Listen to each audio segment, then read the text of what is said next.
اقرأ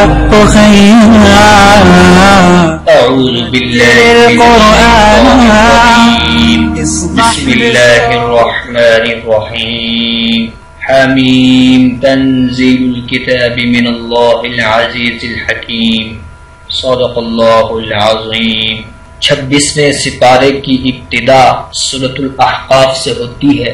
یہ سورت مکی ہے، اس میں 35 آیات اور 4 رکوع ہیں۔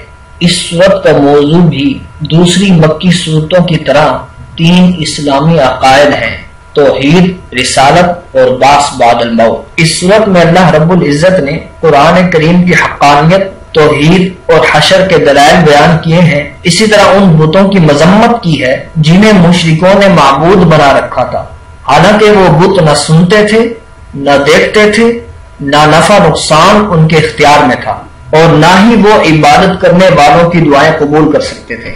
سورۃ الاحقاف کے بعد سورہ محمد شروع ہوتی ہے۔ یہ سورت مدنی ہے، اس میں 38 آیات اور 4 رکوع ہیں۔ نبی کریم صلی اللہ علیہ وسلم کا نام نامی اسم گرامی قرآن کریم میں صرف 4 سورتوں میں مذکور ہے: سورہ آل عمران، سورہ احزاب، سورہ محمد اور سورہ فتح۔ ان 4 مواقع کے علاوہ باقی تمام مقامات پر آپ صلی اللہ علیہ وسلم کی کوئی نہ کوئی صفت بیان ہوئی ہے، نام مذکور نہیں ہے۔ سورہ محمد کو سورۃ القتال بھی کہا جاتا ہے، کیونکہ اس سورت میں کفار کے ساتھ قتال کے احکام بیان ہوئے ہیں، اور اس سورت کا موضوع بھی حقیقت میں جہاد اور قتال ہی ہے۔ سورہ محمد کے بعد سورۃ الفتح شروع ہوتی ہے۔ یہ سورت مدنی ہے، اس میں 29 آیات اور 4 رکوع ہیں۔ یہ سورت اس وقت نازل ہوئی جب نبی کریم صلی اللہ علیہ وسلم حدیبیہ سے واپس تشریف لا رہے تھے۔ واقع اس طرح ہوا کہ رسول اکرم صلی اللہ علیہ وسلم نے مدینہ منورہ میں خواب دیکھا کہ ہم مکہ میں داخل ہوئے اور بیت اللہ کا طواف کیا۔ جب آپ صلی اللہ علیہ وسلم نے صحابہ کرام کے سامنے یہ خواب بیان کیا تو صحابہ کو بے حد خوشی ہوئی، کیونکہ صحابہ جانتے تھے کہ نبی کا خواب برحق ہوتا ہے۔ حضور اکرم صلی اللہ علیہ وسلم ذوالقعدہ 6 ہجری میں 1400 یا 1500 صحابہ کرام کے ساتھ عمرے کی نیت سے مدینہ منورہ سے روانہ ہوئے۔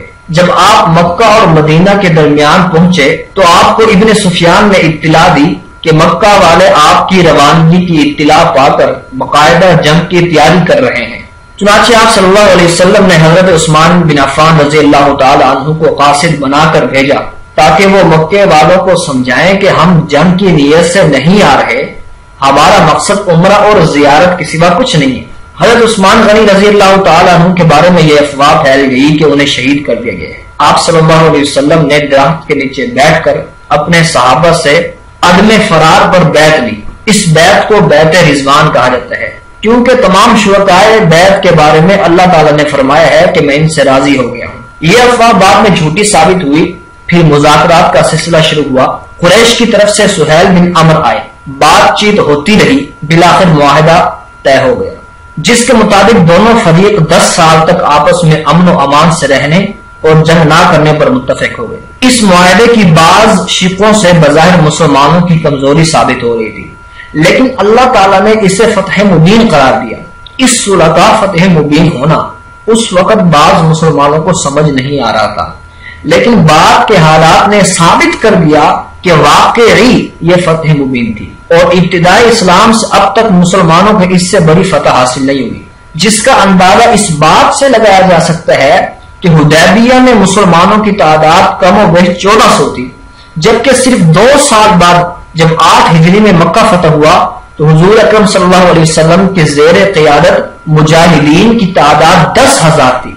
یہ انقلاب اسی معاہدے کی وجہ سے برپا ہوا۔ صلح کے بعد جب مشرکین نے مسلمانوں کے ساتھ میل جول اور معاملات شروع کر دیے تو مسلمانوں کے کردار کی پختگی، زبان کی سچائی اور دامن کی عفت و عصمت اور معاملات کی صفات نے مشرکوں کو یہ سوچنے پہ مجبور کر دیا کہ آخر وہ کون سی قوت ہے جس نے کل کے شرابیوں اور رہزنوں کو زاہد اور پاکسا بنا دیا۔ ظاہر ہے یہ قوت صرف ایمان کی تھی۔ اس حقیقت کو سمجھنے کے بعد ان کی گردنیں خود بخود ایمان کے سامنے جھک گئی۔ سورہ فتح اسی صلح حدیبیہ کے پس منظر میں نازل ہوئی ہے۔ سورۃ الفتح کے بعد سورۃ الحجرات شروع ہوتی ہے۔ یہ سورت مدنی ہے، اس میں 18 آیات اور 2 رکوع ہیں۔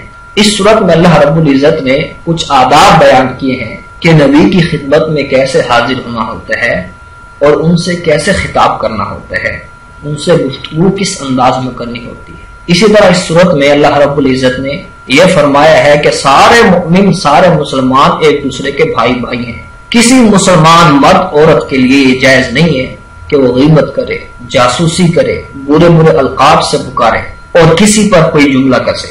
سورۃ الحجرات کے بعد سورہ قاف شروع ہوتی ہے۔ یہ سورت مکی ہے، اس میں 45 آیات اور 4 رکوع ہیں۔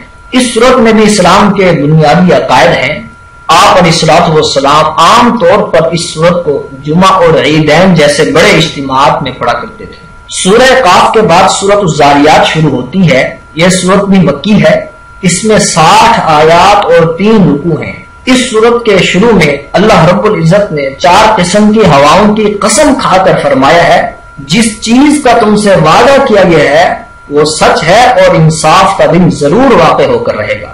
اس صورت میں اللہ رب العزت نے متقین کا اچھا انجام اور ان کی اعلیٰ صفات بتائی ہیں کہ متقین نیک اعمال کرتے ہیں، رات کو کم سوتے ہیں، سحری کے وقت توبہ اور استغفار کرتے ہیں، ان کے مالوں میں مانگنے والوں اور نہ مانگنے والوں دونوں کا حق ہوتا ہے۔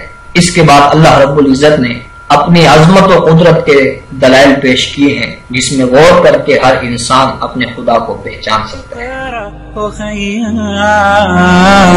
ورتل القرآن اصبح بصوت